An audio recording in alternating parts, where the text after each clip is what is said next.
Leitura diária da Bíblia. Hoje, dia 23 de março de 2024, iremos ler os capítulos 20 e 21 de Juízes. A guerra entre os israelitas e os benjamitas, capítulo 20. Então todos os israelitas de Dan e Berseba e de Gileade saíram como um só homem e se reuniram em assembléia perante o Senhor em Mispá. Os líderes de todos os povos das tribos de Israel tomaram seus lugares na assembléia do povo de Deus. 400.000 soldados armados de espada. Os benjamitas souberam que os israelitas haviam subido a Mispá. Os israelitas perguntaram: como aconteceu essa perversidade? Então Levita, marido da mulher assassinada, disse: eu e a minha concubina chegamos a Gibeá de Benjamim para passar a noite. Durante a noite, os homens de Gibeá vieram para atacar-me e cercaram a casa com a intenção de matar-me. Então violentaram minha concubina e ela morreu. Peguei minha concubina, cortei-a em pedaços e enviei um pedaço a cada região da herança de Israel, pois eles cometeram essa perversidade e esse ato vergonhoso em Israel. Agora todos vocês israelitas manifestem-se e deem o seu veredicto. Todo o povo se levantou como se fosse um só homem, dizendo: nenhum de nós irá para casa, nenhum de nós voltará para o seu lar, mas é isso que faremos agora contra Gibeá. Separaremos por sorteio de todas as tribos de Israel, de cada 100 homens 10, de cada 1.000 homens 100, de cada 10.000 homens 1.000, para conseguirem provisões para o exército poder chegar a Gibeá de Benjamim e dar a eles o que merecem por esse ato vergonhoso cometido em Israel. E todos os israelitas se ajuntaram e se uniram como um só homem contra a cidade. As tribos de Israel enviaram homens a toda a tribo de Benjamim, dizendo: o que vocês dizem dessa maldade terrível que foi cometida no meio de vocês? Agora entreguem esses canalhas de Gibeá para que os matemos e eliminemos esse mal de Israel. Mas os benjamitas não quiseram ouvir seus irmãos israelitas. Vindo de suas cidades, reuniram-se em Gibeá para lutar contra os israelitas. Naquele dia, os benjamitas mobilizaram 26.000 homens armados de espada que vieram das suas cidades, além dos 700 melhores soldados que viviam em Gibeá. Dentre todos esses soldados, havia 700 canhotos, muito hábeis, e cada um deles podia atirar com a funda uma pedra num cabelo sem errar. Israel, sem os de Benjamim, convocou 400.000 homens armados de espada, todos eles homens de guerra. Os israelitas subiram a Betel e consultaram a Deus. Quem de nós irá lutar primeiro contra os benjamitas? Perguntaram. O Senhor respondeu: Judá irá primeiro. Na manhã seguinte, os israelitas se levantaram e armaram um acampamento perto de Gibeá. Os homens de Israel saíram para lutar contra os benjamitas e tomaram posição de combate contra eles em Gibeá. Os benjamitas saíram de Gibeá e naquele dia mataram 22.000 israelitas no campo de batalha. Mas os homens de Israel procuraram animar-se uns aos outros e novamente ocuparam as mesmas posições do primeiro dia. Os israelitas subiram, choraram perante o Senhor até a tarde e consultaram o Senhor.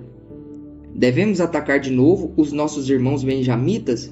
O Senhor respondeu: vocês devem atacar. Então os israelitas avançaram contra os benjamitas no segundo dia. Dessa vez, quando os benjamitas saíram de Gibeá para enfrentá-los, derrubaram outros 18.000 israelitas, todos eles armados de espada. Então todos os israelitas subiram a Betel e ali se assentaram, chorando perante o Senhor. Naquele dia jejuaram até a tarde e apresentaram holocaustos e ofertas de comunhão ao Senhor. E os israelitas consultaram ao Senhor.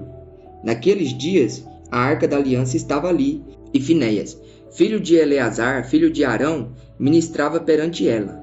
Perguntaram: sairemos de novo ou não para lutar contra os nossos irmãos benjamitas? O Senhor respondeu: vão, pois, amanhã e eu os entregarei nas suas mãos. Então os israelitas armaram uma emboscada em torno de Gibeá. Avançaram contra os benjamitas no terceiro dia e tomaram posição contra Gibeá, como tinham feito antes. Os benjamitas saíram para enfrentá-los e foram atraídos para longe da cidade. Começaram a ferir alguns dos israelitas como tinham feito antes, e uns 30 homens foram mortos em campo aberto e nas estradas, uma que vai para Betel e a outra que vai para Gibeá. Enquanto os benjamitas diziam: "Nós os derrotamos como antes", os israelitas diziam: "Vamos retirar-nos e atraí-los para longe da cidade, para as estradas." Todos os homens de Israel saíram dos seus lugares e ocuparam posições em Baal-Tamar, e a emboscada israelita atacou da sua posição a oeste de Gibeá. Então 10.000 homens dos melhores soldados de Israel iniciaram um ataque frontal contra Gibeá. O combate foi duro, e os benjamitas não perceberam que a desgraça estava próxima deles. O Senhor derrotou Benjamim perante Israel, e naquele dia os israelitas feriram 25.100 benjamitas, todos armados de espada. Então os benjamitas viram que estavam derrotados. Os israelitas bateram em retirada diante de Benjamim, pois confiavam na emboscada que tinham preparado perto de Gibeá. Os da emboscada avançaram repentinamente para dentro de Gibeá, espalharam-se e mataram todos os habitantes da cidade à espada. Os israelitas tinham combinado com os da emboscada que estes fariam subir da cidade uma grande nuvem de fumaça, e então os israelitas voltariam a combater.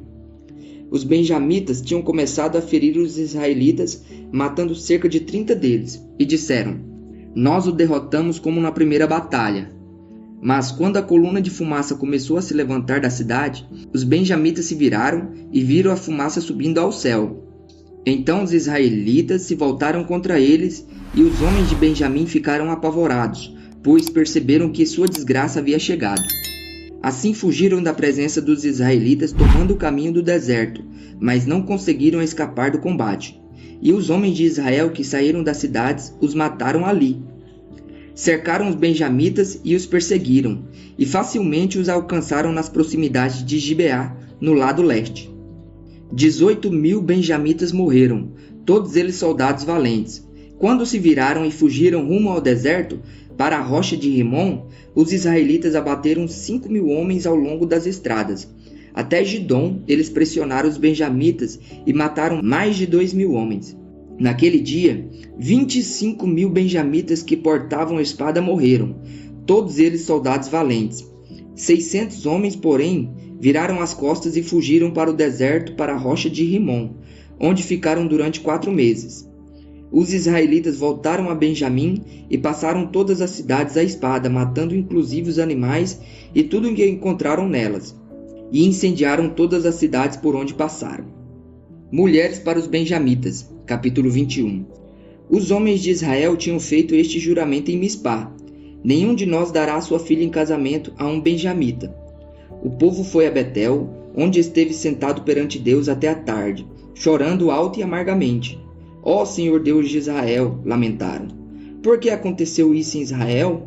Por que teria que faltar hoje uma tribo em Israel?" Na manhã do dia seguinte, o povo se levantou cedo, construiu um altar e apresentou holocaustos e ofertas de comunhão. Os israelitas perguntaram: "Quem dentre todas as tribos de Israel deixou de vir à assembleia perante o Senhor?" Pois tinham feito um juramento solene de que qualquer que deixasse de se reunir perante o Senhor em Mispá seria morto. Os israelitas prantearam pelos seus irmãos benjamitas. "Hoje uma tribo foi eliminada de Israel", diziam. "Como podemos conseguir mulheres para os sobreviventes, visto que juramos pelo Senhor não lhes dar em casamento nenhuma de nossas filhas?" Então perguntaram: "Qual das tribos de Israel deixou de reunir-se perante o Senhor em Mispá?" Descobriu-se então que ninguém de Jabes de Gileade tinha vindo ao acampamento para a assembleia. Quando contaram o povo, verificaram que ninguém do povo de Jabes de Gileade estava ali. Então a comunidade enviou 12.000 homens de guerra com instruções para irem a Jabes de Gileade e matarem à espada todos os que viviam lá, inclusive mulheres e crianças. "É isto que vocês deverão fazer", disseram. "Matem todos os homens e todas as mulheres que não forem virgens." No meio de todo o povo que vivia em Jabes de Gileade, encontraram 400 moças virgens e as levaram para o acampamento de Siló, em Canaã. Depois a comunidade toda enviou uma oferta de comunhão aos benjamitas que estavam na rocha de Rimon. Os benjamitas voltaram naquela ocasião e receberam as mulheres de Jabes de Gileade que tinham sido poupadas, mas não havia mulheres suficientes para todos eles. O povo pranteou Benjamim, pois o Senhor tinha aberto uma lacuna nas tribos de Israel. E os líderes da comunidade disseram: "Mortas as mulheres de Benjamim, Como conseguiremos mulheres para os homens que restaram? Os benjamitas sobreviventes precisam ter herdeiros para que uma tribo de Israel não seja destruída. Não podemos dar-lhes nossas filhas em casamentos, pois nós, israelitas, fizemos este juramento. Maldito seja todo aquele que der uma mulher a um benjamita. Há, porém, a festa anual do Senhor em Siló, ao norte de Betel, a leste da estrada que vai de Betel a Siquém, e ao sul de Lebona. Então mandaram para lá os benjamitas, dizendo: Vão, escondam-se nas vinhas e fiquem observando. Quando as moças de Siló forem para as danças, saiam correndo das vinhas, e cada um de vocês apodere-se de uma das moças de Siló e vá para a terra de Benjamim. Quando os pais ou irmãos dela se queixarem a nós, diremos: Tenham misericórdia deles, pois não conseguimos mulheres para eles durante a guerra, e vocês são inocentes, visto que não lhe deram suas filhas. Foi o que os benjamitas fizeram. Quando as moças estavam dançando, cada homem tomou uma para fazer dela sua mulher. Depois voltaram para a sua herança, reconstruíram as cidades e se estabeleceram nelas. Na mesma ocasião, os israelitas saíram daquele local e voltaram para suas tribos e para os seus clãs, cada um para sua própria herança. Naquela época, não havia rei em Israel, cada um fazia o que lhe parecia certo.